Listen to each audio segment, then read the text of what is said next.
Coming எபிசோடுக்குரிய promo release பண்ணியிருக்காங்க. வீடியோக்குள்ளே போகிறதுக்கு முன்னாடி நம்ம சேனலை சப்ஸ்கிரைப் பண்ணிவிட்டு பக்கத்தில் இருக்க லைக் பட்டனை தட்டி விட்டுருங்க. உங்களோட ஒரு சின்ன லைக் சப்ஸ்கிரைப் கூட எனக்கு பெரிய மோட்டிவேஷனாக இருக்கும். சரி வாங்க வீடியோக்குள்ளே போகலாம். ஃபஸ்ட்டு சீனில் வந்துட்டு தீபா வந்துட்டு ரம்யா கால் பண்ணுறாங்க. கால் பண்ணி உன்னை நான் உடனே மீட் பண்ணணுமே, கோயிலில் மீட் பண்ணலாமா அப்படின்னு சொல்லிட்டு அன்னைக்கு மீட் பண்ணாலும் அதே கோயிலுக்கு வந்துடு அப்படின்றாங்க. என்னடி தீபா எது முக்கியமான விஷயமா அப்படின்னு கேட்க, முக்கியமான விஷயந்தான், எல்லாம் நீ சொன்ன உன்னோட லைஃப் மேட்ரு தான், சரி அங்கேவா நான் எல்லாத்தையும் சொல்கிறேன் அப்படின்னு சொல்லிட்டு ஸ்ட்ரைட்டாக வந்துட்டு கோவிலில் தான் மீட் பண்ணுறாங்க. என்ன தீபா அப்படி என்ன முக்கியமான விஷயம் அப்படின்னு கேட்க, நீயும் உன் மனசில் இருக்கிறத சொல்ல போகிறது கிடையாது, உங்கள் அப்பா கிட்ட சொல்ல சொன்னாலும் அதுவும் வேணான்ற, அதனால தான் நான் ஒரு முடிவு எடுத்திருக்கேன் அப்படின்னு சொல்ல, என்ன முடிவு அப்படின்றாங்க. எல்லாம் காதல் தூது தான் அப்படின்னு சொல்ல, தூதா எனக்கு ஒன்றும் புரியலையே அப்படின்னு சொல்லிட்டு ரம்யா சொல்ல, ஏன் வாயில் தானே சொல்ல முடியாது, லெட்ரு மூலயமா காதலை சொல்லலாம்ல அப்படின்னு சொல்ல, லெட்ரா எனக்கு அதெல்லாம் சரிப்பட்டு வராதே அப்படின்னு சொல்ல, அதுவும் எனக்கு தெரியும், அதனால தான் நானே உன் மனசில் என்னென்ன இருக்குது அப்படின்னு சொல்லி இந்த லெட்டரில் எழுதி கொண்டு வந்திருக்கேன், இதை எப்படியாவது ஆளுகிட்ட கொடுத்து படிக்க சொல்லிட்டா மட்டும் போதும், அவர் உன் மனசில் என்ன இருக்குன்னு புரிஞ்சுப்பாரு, பதிலுக்கு அவரோட மனசில் என்ன இருக்குன்னு இதிலே எழுதி தந்துடுவார், இல்லை நேரடியாகவே உங்ககிட்ட சொல்லிடுவார்ல அப்படின்னு சொல்ல, எனக்கு இதெல்லாம் ஒர்க் அவுட் ஆகுமா பயமாக இருக்குது அப்படின்றாங்க ரம்யா. அதெல்லாம் ஒர்க் அவுட் ஆகுண்டி, நீ போய் தைரியமா இந்த லெட்டரை போய் அவர்கிட்ட கொடு அப்படின்னு சொல்லி தீபாவே, அதாவது அவங்களோட ஹஸ்பண்டுன்னு கூட தெரியாமல் தீபாவே வந்துட்டு லெட்டர் எழுதி கார்த்திக்கு இந்த மாதிரி வேலை பார்த்துக்கிட்டு இருக்காங்க, அதாவது அந்த வேலை பார்த்துட்டு இருக்காங்க. அடுத்து வந்துட்டு இதெல்லாம் ஐஸ்வர்யா சைடில் நின்று வந்துட்டு பார்த்துட்டு இருக்காங்க.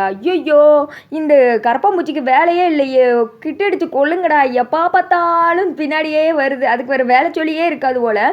மறுபடியும் வந்துட்டு அன்னைக்கு மாதிரி ரம்யாவை ஃபாலோ பண்ண ஆரம்பிச்சிடுறாங்க. ரம்யாவும் அந்த லெட்டரை வாங்கிட்டு வந்துட்டு ஆஃபீஸ்க்குள்ளே போக, வாட்ச்மேனுக்கு தான் ஆல்ரெடி காசு கொடுத்து ஐஸ்வர்யா கரெக்ட் பண்ணி வச்சிருக்கு, இந்த முலாம்பழம் மூஞ்சி யார்ட்டனாலும் வந்துட்டு காசு கொடுத்து கரெக்ட் பண்ணிடுதுப்பா அப்படின்ற மாதிரி தான் இருக்குது. ஐஸ்வர்யா வந்துட்டு எப்பவும் போல் அது வீட்டு கம்பெனி மாதிரி விசுக்குன்னு வருது விசுக்குன்னு உள்ள போது, அங்கே வந்துட்டு ரம்யா என்ன பண்ணுறாங்க அப்படின்னு சொல்லிட்டு மூளையில் நின்று வாட்ச் பண்ணிக்கிட்டு இருக்காங்க.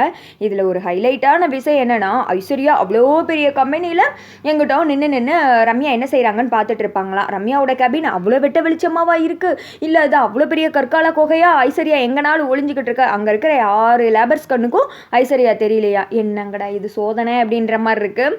அடுத்து வந்துட்டு ரம்யா வந்துட்டு அந்த லெட்டரையே பார்த்துட்டு இருக்காங்க. பார்த்துட்டு என்ன பண்ணுறது அப்படின்னு சொல்லிட்டு யோசிச்சுட்டு கார்த்தி வேலை பார்க்குறதையும் பார்க்குறாங்க. 2 செகண்ட் கார்த்தியை பார்த்து சைட் அடிச்சுட்டு அந்த லெட்டரை வந்துட்டு ஒரு ஃபார்ம் மாதிரி இருக்குது, அதை வந்துட்டு ஒரு ஃபைலுக்குள்ளே வச்சு அந்த லெட்டரை வச்சு ஒரு ஆளை வந்துட்டு வர சொல்கிறாங்க, பியூன் மாதிரி. அவர்கிட்ட கொடுத்துட்டு இதை போய் கார்த்திக் இருக்கார் இல்லையா, அவர்கிட்ட கொடுத்து எல்லாம் சரியாக இருக்கான்னு சொல்லிட்டு பார்க்க சொல்லுங்கள் அப்படின்னு சொல்ல, இதை ஐஸ்வர்யா பார்த்துடுறாங்க. அவரும் வந்துட்டு வாங்கிட்டு போக, ஐயோ என்ன ரிப்ளை வரப்போகுதுன்னு தெரியலையே அப்படின்னு சொல்லிட்டு இந்த பக்கம் ரம்யா டென்ஷனில் இருக்க, இதெல்லாம் பார்த்துட்டு இருந்த ஐஸ்வர்யா அவனை வந்துட்டு தடுத்து நிறுத்துறாங்க. ஒரே நிமிஷம் நில்லுங்க அப்படின்னு சொல்லுங்கள் மேடம் நீங்கள் யார் அப்படின்றாங்க. கை நிறைய பணத்தை எடுத்து கொடுத்ததும் அவனை அடுத்த வார்த்தை எதுவுமே பேசலை, ஆஃப் ஆயிரான். பணம் 10 செய்யும் பாருங்களேன் அப்படின்ற மாதிரி பணத்தை பார்த்ததும் அவனை வாயை பிளந்துற, அந்த லெட்டரை எடுத்துகிட்டு நான் கொடுத்த லெட்டரை அந்த இடத்துல வச்சிரு அப்படின்னு சொல்ல, அவனும் அது மாதிரியே வந்துட்டு மாற்றி வச்சிடறான். அதே லெட்டரை வந்துட்டு திருப்பி கொண்டு போய் கார்த்திக் கொடுத்த மாதிரி பியூன் வந்துட்டு ரம்யா கிட்ட கொடுத்துட்டு அந்த லெட்டரை வந்துட்டு ஓப்பன் பண்ணி பார்த்தா ஐ டூ லவ் யூன்னு இருக்குது. அதை பார்த்தது ரம்யாவுக்கு அவ்வளோ சந்தோஷம், ஐயோ அவர் என்ன லவ் பண்ணுறாருன்னு நினச்சிட்டு ரம்யா ஒரு பக்கம் சந்தோஷத்தில் இருக்க, இந்த திக்கம் வாந்தி எடுத்த வான்கோழி குஞ்சு மாதிரி இருக்கேன் நம்ம ஐஸ்வர்யா, அது வந்துட்டு தீபா இந்த ரம்யாவை வச்சு தாண்டி ஓ லைஃப்பை நான் மொத்தமாக காலி பண்ண போகிறேன், உனக்கு பெரிய ஸ்கெட்சாக போட்டுட்டேன், என்கிட்டருந்து தப்பிக்கவே முடியாது, என்னையா நீ வீட்டை விட்டு காலி பண்ணுற, என்னை வெளியில் அனுப்பிச்சேல, அதை விட கேவலப்பட்டு உன்னை கார்த்தி நான் வீட்டை விட்டு வெளியில் அனுப்புறேனா இல்லையான்னு பாரு, அது இந்த ரம்யாவை வச்சே அப்படின்னு சொல்லிட்டு இந்த முலாம்பழம் மூஞ்சி வந்துட்டு டைலாக் விட்டுக்கிட்டு இருக்க, இங்கிட்ட ரம்யா அந்த லெட்டரை பார்த்து சந்தோஷத்தில் இருக்காங்க. அங்கிட்ட தீபா இன்னும் அம்முக்கிட்ட இருந்து பதில் வலை அப்படின்னு சொல்லிட்டு யோசிச்சுட்டு இருக்காங்க. அதோட பார்த்தீங்கன்னா இந்த வீடியோ வந்துட்டு முடிஞ்சிருது. லாஜிக்காக வந்துட்டு எதனாலும் பண்ண வேணாமா மக்களே, பயங்கர எரிச்சலாக இருக்குது. இந்த ப்ரோமோ பற்றி என்ன நினைக்கிறீங்கன்னு சொல்லிட்டு கமெண்ட் பண்ணுங்கள்.